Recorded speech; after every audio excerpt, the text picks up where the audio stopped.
तो उपयोग है उसको समझते हैं। इसका उपयोग कैंसर के इलाज में होता है। थोड़ा सा इस टॉपिक को मैं बढ़ाता हूं क्योंकि आपके जानने की चीज है, समझने की चीज है। इसको समझते हैं कि कैंसर का इलाज, कैंसर होता क्या है, पहले ये समझ लेते हैं, है ना। तो सिंपल सी एक लाइन कहूं तो अनवांटेड ग्रोथ ऑफ सेल्स, माने जो कोशिकाएं हैं अवांछित रूप से बढ़ें। हमारे शरीर में लाखों करोड़ों कोशिकाएं रोज बनती हैं और रोज नष्ट होती हैं, पर ऐसा मजाल है कि एक हाथ लंबा हो जाए, एक हाथ छोटा हो जाए, आंख बड़ी हो जाए, ओठ ये हो जाए, हमारी जीभ मोटी हो जाए, सब बराबर, कहाँ कितना बांटना है सबका बैलेंस बना के ही रहता है, कहाँ सब सेट रहता है। ठीक है, कोशिकाएं तो बन रही हैं लेकिन अचानक नहीं बन रही हैं, बराबर एक लिमिटेशन में उनका कंट्रोल है हमारे शरीर में कि बन रही हैं, कहां कहां भेजना है, कहां कहां जाना है, ये शरीर की रचना है। अब मान लो कोशिका ऐसे होने लगे कि जैसे जीभ है तो जीभ में ही कोशिका जुड़ती जाए तो जीभ क्या हो जाएगी, मोटी। गाल में ही बढ़ रहा है तो गाल भी अचानक से क्या हो रहा है, मोटा हो रहा है। हाथ ही कहीं पर घाव हो गया, घाव बढ़ रहा है, मतलब वहां पर क्या हो गया, कैंसर। आपका ब्लड है, कभी आरबीसी बढ़ता है, कभी डब्ल्यूबीसी अचानक से खूब बढ़ने लगे, माने आपको ब्लड का क्या हो गया, कैंसर हो गया। तो कोई भी चीज हमारे शरीर में, कोई भी कोशिका अचानक से जब बढ़ने लगती है एक ही जगह पर, तब हम उसको क्या कहते हैं, कैंसर कहते हैं। कैंसर क्लियर हो गया। कैंसर क्या है, किसी भी कोशिका का अवांछनीय अचानक रूप से क्या हो जाना, बढ़ जाना, वो क्या कहलाता है, कैंसर कहलाता है। अब बहुत सारे कैंसर होते हैं। कभी आप सुने होंगे युवराज सिंह के बारे में, जब वो छोटा था 15-16 साल का, तो क्रिकेट खेल रहा था। क्रिकेट में जो आप लोग तो टेनिस बॉल से खेलते हो, जो कॉर्क बॉल ओरिजिनल बॉल होती है वो बहुत हार्ड होती है, यदि समझ लो लोहे जैसे, है ना, लोहे से थोड़ा कम है पर उसकी हार्डनेस बहुत ज़्यादा होती है। अब वो गांव में तो इतनी तैयारी नहीं रहती कि हम मास्क पहने, हेलमेट लगाएं, ये सारा कुछ नहीं करते, तो वो बॉलिंग को फेस कर रहा था। बॉल इसको सिर में लगा, थोड़ा सा चोट लगी, बेहोश हो गया, गिर गया। थोड़ी देर में फिर आधे घंटे बाद पानी वानी दोस्त लोग डाले तो ठीक हो गया, है ना, कोई ध्यान नहीं दिया उसमें। ठीक, इसके बाद जो है, ये बात है लगभग 20 साल की उम्र की, उसकी जब 20 साल की उम्र थी तब ये चोट लगी थी। अब उसको कुछ पता नहीं है, कुछ नहीं है। जब वो क्रिकेट खेलते खेलते स्टार भी बन गया, जब वो 36 साल की उम्र में हुआ लगभग, तब उसको थोड़ा सा चक्कर आने लगा। पता लगा कि क्यों ऐसा हो रहा है, तब पता चला कि वो वहां पर क्या बन गया है, ट्यूमर बन गया है। ट्यूमर क्या होता है, देखो, जब उस समय बॉल लगी होगी, ठीक है, तो जो बाहर की चोट है, तो कभी कभी क्या होता है, अंदर ही अंदर खून निकला, अंदर ही अंदर क्या हो गया, जम गया। कभी कभी ऐसे जैसे मोटी चमड़ी है, जब इसमें चपेट लगता है ना तो खून निकलता है, खून यहीं पर क्या हो जाता है, जम जाता है ना, बाहर नहीं निकल पाता। तो ऐसे ही यदि किसी को सिर में चोट लगे, और उसके सिर में जब चोट लगती है तो सिर तो बहुत हार्ड होता है, उसके यहाँ चोट लगी तो खून भी निकलेगा। यदि किसी के शरीर से यहाँ से आंख से खून निकल आए, नाक से खून निकल आए, कान से खून निकल आए, मुंह से खून निकल आए, माने उसको बचने का चांस है, वो बच सकता है, क्योंकि ऊपर की चोट लगी, खून जो खराब निकला वो इधर उधर से निकल गया। अब जिसको चोट लगी और खून न निकला, उसका 100% है कि वो कुछ ना कुछ मर ही जाएगा बाद में आगे। ठीक है, इसलिए यहां पर देख लो, कभी भी सिर में चोट लगती है, कभी अचानक से, तो नाक वाक से, मुंह से क्या निकलने लगता, खून निकलने लगता। अच्छी बात है, उस समय निकल जाए, माने तुम ज्यादा सुरक्षित हो, नहीं निकला तब क्या हो जाएगा। तो अब उसको लगी होगी चोट, चोट लगी तो थोड़ा सा खून उसका अंदर क्या हो गया, जमा रहा होगा, है ना। अब यह जरूरी नहीं है कि चोट लगे तो कैंसर ही बन जाए, वो फिक्स नहीं रहता है।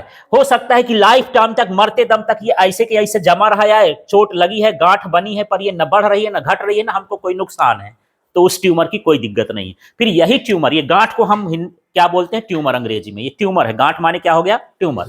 अब जब ये बढ़ता है अचानक से, तो हमारा शरीर क्या करता है, जितनी भी ये मरी हुई कोशिकाएं होती हैं, इससे चमड़ी बनाता है, बाहर लेके आता है ना। लाखों अरबों कोशिकाएं हमारे शरीर में रोज बनती हैं, रोज बिगड़ती हैं। वही मैल है, मैल ये नहीं है कि जो बाहर का डस्ट जमा हो गया, वो तुम्हारे शरीर से निकलता है। तुम सोचो कि मैं बाहर जाऊंगा नहीं, अच्छा एसी वाला कमरा बना लूं, मेरे मैल ना निकले, निकलेगा ही मैल, कि कैसे भी कर लो, क्योंकि मैल क्या है, आपके शरीर की मरी हुई कोशिकाएं हैं, जिससे ये बाल बन रहा है, चमड़ी बन रहा है, नाखून बन रहा है, ये सारा कुछ क्या कहलाता है, मैल कहलाता है। ठीक है, तो अब उसका जो ट्यूमर है, वो ऐसे ऐसे करके धीरे धीरे क्या करने लगा, बढ़ने लगा। जब बढ़ेगा तो ब्रेन जहां फंक्शन करता है उसको दबाएगा, ब्रेन का फंक्शन दबेगा तो उसको चक्कर आया, चक्कर आया तो बाद में डिटेक्शन हुआ कि ब्रेन में ट्यूमर हो गया है, ये ट्यूमर बढ़ रहा है, माने कैंसर वाला ट्यूमर है। ये कौन सा वाला ट्यूमर हो गया, कैंसर। अब इसका दो उपाय है। एक उपाय ये है कि हमारे जो भारत के लोग हैं, अभी साइंटिस्ट इतनी टेक्नोलॉजी नहीं है, जो डॉक्टर हैं वो सीधा इसका बाल वाल काटे, खोपड़ा ओपड़ा खोले, फिर इसको खोलेंगे और फिर उसको हटाएंगे, फिर सिल देंगे, बाद में बोल देंगे सॉरी। तो अच्छा, कोई भरोसा नहीं है कि क्या हो जाएगा। ठीक, अब दूसरा देखो, दूसरा अब यहां पर हमने इसका उपयोग नहीं किया गामा किरण के इलाज का। अब गामा किरण से हम कैसे करते हैं इसको सुनो, ठीक है। अभी हमारे पास इतनी टेक्नोलॉजी नहीं है, पर विदेशों में गामा किरण उत्पन्न भी कर सकते हैं, इससे ट्रीटमेंट भी कर सकते हैं। सबसे पहले देखो, गामा किरण के लिए हम क्या करते हैं कि सब गामा किरण का जो सोर्स होगा उसको हम सबसे पहले क्या करेंगे, बनाएंगे। ये इस तरह का एक ट्यूब होता है, नली होती सिंपल सा, इसके सामने छोटा सा कैमरा लगा होता है, ठीक है। और यहां से हम क्या डालेंगे, गामा किरण को डालेंगे। अब यहां पर हमको लोकेशन पता करना है, तो इसको डालने का तरीका क्या है, खोपड़ा ओपड़ा खोलने की जरूरत नहीं है। ब्रेन तक पहुंचने का सिस्टम देखो, या तो हम नाक से ब्रेन तक पहुंच सकते हैं, या आंख से पहुंच सकते हैं, या कान से पहुंच सकते हैं। इससे हम कहां तक पहुंचेंगे, इसके तक पहुंचेंगे, ठीक है। अब डॉक्टर फिर अपने जैसे स्क्रीन होती है ना, आपके मोबाइल की स्क्रीन या उस कंप्यूटर की, उस स्क्रीन में ये देखता रहता है कि कहां पर है, क्योंकि गलती से सही कोशिका में चला जाएगा तो उसको भी नुकसान कर देगा। तो पहले पता करते हैं कि इसका लोकेशन क्या है ना भाई। पता डॉक्टर यही ना पता करता है कि यार किडनी में स्टोन कहाँ है, पता चला यदि पता ना करेगा तो यहाँ स्टोन है, यहाँ वाली निकाल के धर देगा, ठीक है। तो उसको पता लगाना पड़ता है, तो यहाँ क्या करता है, पता लगाता है। अब ध्यान से समझो, यहां से अब पता लग जाएगा, धीरे धीरे करके बटन को दबाएगा तो इससे गामा किरण का सोर्स, जो भी मान लो ये क्या है, रेडियो एक्टिव नाभिक, पीछे रेडियो एक्टिव नाभिक रहेगा, एक पाइप से उससे हम इसमें गामा किरण डालेंगे। जैसे गामा किरण डालेंगे ये बहुत छोटे छोटे टुकड़ों में टूट जाएगा, और ये जब छोटे छोटे टुकड़ों में टूट जाता है तो आपके शरीर में एक बहता हुआ चीज होता है खून, जो बहुत सारी चीजों को ट्रांसपोर्ट का काम करता है, खराब चीजों को भी बाहर निकालता है, अच्छी चीजों को अंदर ले जाता है। इस चीज को कहाँ निकालेगा, बाहर। इससे ये चमड़ी अमड़ी बना देगा, बाहर का हिस्सा बना देगा, ये वेस्टेज के फॉर्म में आ जाएगा और ये कैंसर क्या हो जाएगा, ठीक हो जाएगा। अब आज सुनते होंगे कि जो क्या कहना चाहिए, युवराज है, ठीक है, क्योंकि उसका ब्रेन का ट्रीटमेंट इसी तरीके से हो गया, अमेरिका में हुआ, ठीक है। तो वहां पर किसका उपयोग किया गया, गामा किरण का। और सोचो, एक मेरे परिवार की ही बात, परिवार नहीं माने थोड़ा रिश्तेदारी में, कभी छोटे में जब 4-5 साल 6 साल का था, तो उस समय जैसे धान की कटाई होती है तो बैलगाड़ी चलती है, तो बैलगाड़ी के ऊपर धान रखे और धान के ऊपर जो है बच्चे तो बैठ जाते हैं, उनको मजा आता है, तो बैठ गया। और जब बैठा तो थोड़ा कहीं गड्ढा उड्ढा अनबैलेंस हुआ तो वो गिरा, जब गिरा तो उसके इस पैर में जो है वो बैलगाड़ी चढ़ गई, ठीक है। अच्छा, बैलगाड़ी चढ़ी तो छोटे बच्चे को ज्यादा नुकसान नहीं होता, क्योंकि छोटे बच्चे की हड्डियां भी ज्यादा होती हैं। नया बच्चा जन्म लेता है तो 400-500 तक की छोटी छोटी टुकड़े टुकड़े में हड्डियां, गिर जाए पटक जाए उसको इतना जल्दी मरता वरता नहीं है वो, ठीक है। तुम्हारी हड्डी टूट जाएगी, वो हड्डी उसकी बची रहेगी। तो चढ़ गई, हो गया, जैसे चढ़ी बैलगाड़ी निकला, थोड़ा थोड़ा ऐसे ऐसे भर कर रहा था, इसके बाद उसका वो तेल वोल गांव में करते हैं, तेल मालिश कर दिया और ठीक हो गया। 5 साल की उम्र में ऐसा हुआ। जब वो 21-22 साल का, 23 साल का हो गया, उसकी शादी वादी हो गई, एक आध बच्चे भी हो गए, तो 25 साल की उम्र में ये पैर अचानक से फूलने लगा, ठीक है। अब देखो, उस समय ये बैलगाड़ी चढ़ी थी, अंदर कुछ पंचर हुआ होगा, माने नसें टूटी होंगी, खून निकला हुआ होगा। यदि वो खून उस समय निकल जाता तो उसको दिक्कत नहीं होगी, वही खून अंदर जाके जमने के बाद ट्यूमर बन गया और धीरे धीरे से वो क्या होने लगा, बढ़ने लगा, कैंसर का रूप ले लिया। डॉक्टर अब यहाँ ज़्यादा पैसा नहीं कि बाहर जाएं, डॉक्टर यहाँ का क्या कर दिया कि ये बढ़ेगा, तो यहाँ से पैर काट दिया। कंडीशन ऐसी होती है, पैर काटने के बाद 5-6 महीने तक रहा, फिर वहाँ भर फैल गया, क्योंकि ये कैंसर बहुत फैलता है, और फिर लास्ट में उसकी डेथ ही हो गई। तो ऐसे बहुत सारे केसेस आपको मिलेंगे जहाँ पर ये थोड़ी थोड़ी कैंसर हो जाता है, पता नहीं चलता। अभी मेरे एक साथी थे, 24 घंटे गुटखा खाते थे, 24 घंटे, रात को सो रहे तो मुंह में, पढ़ा रहे हैं, पढ़ा रहे तो पढ़ाते पढ़ाते हो कैसे करके पढ़ा, अब वहां पर थूकते थूकते, फिर वहां बाहर जाके खाते, फिर पढ़ाते, पर उसके मुंह में खाली नहीं होता था। ठीक है, एक थोड़ा सा छाला हुआ, छाला को सोचे कि यार हम इसको नेग्लेक्ट कर देते हैं, छाला तो ऐसे ही है।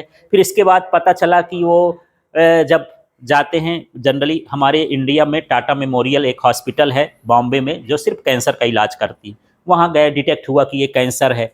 फिर इसके बाद जो है उनका ये जबड़े काट के निकाल दी, प्राइमरी स्टेज में था, जबड़ा काट के निकाल दी। अभी है, बोलते चालते हैं, जेब भी है, काम भी करते हैं, पर ये ऐसा हो जाता है। हाँ जी, वो मतलब जबड़ा भर ये, हाँ ये वाला नहीं। अच्छा, उनका सिस्टम ये काट के निकालते हैं, फिर ये जो इधर का मांस वास होता है ना, इधर का मांस फिर यहाँ ट्रांसप्लांट करते हैं, यहाँ चिपकाते हैं, ये सिस्टम रहता ना उनके पास। तो अभी है तो अब नहीं खाएंगे, वो तो हो गया। अच्छा, इतने भर नहीं कि उसी भर खाने, किसी भी चीज की अति होती है तो ऐसा होता है। मेरे खुद के जीजा जी की मैं अपने बात करता हूँ, है ना, वो दिन भर 24 घंटे पान, ना उसमें कोई नशा न कुछ, पान में वही चून रहता, तम्बाकू नहीं सुपारी।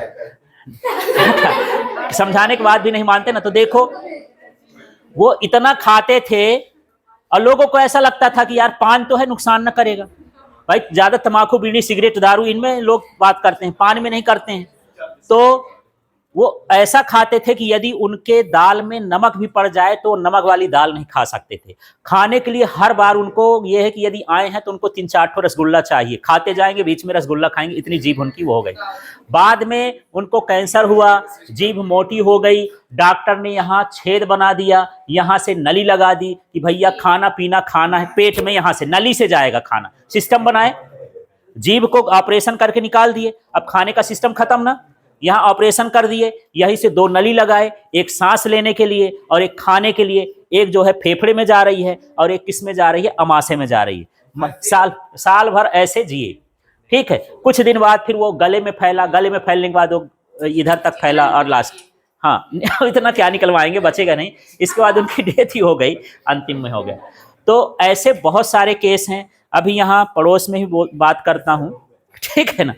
अच्छा, उनको देखो क्या हुआ था, समझो, हाँ, उनके मुंह में कैंसर हुआ तो यहां की चमड़ी निकाले, पैर की चमड़ी निकाले, तो डॉक्टर उस चमड़ी को उल्टा जोड़ दिया। तो जो बाल है वो बाल मुंह के अंदर जाते थे। समझ, अब वो अंदर ही अंदर और बढ़ने लगा, अब वो भी नहीं बच पाए। तो बहुत सारे ऐसे कैंसर होते हैं।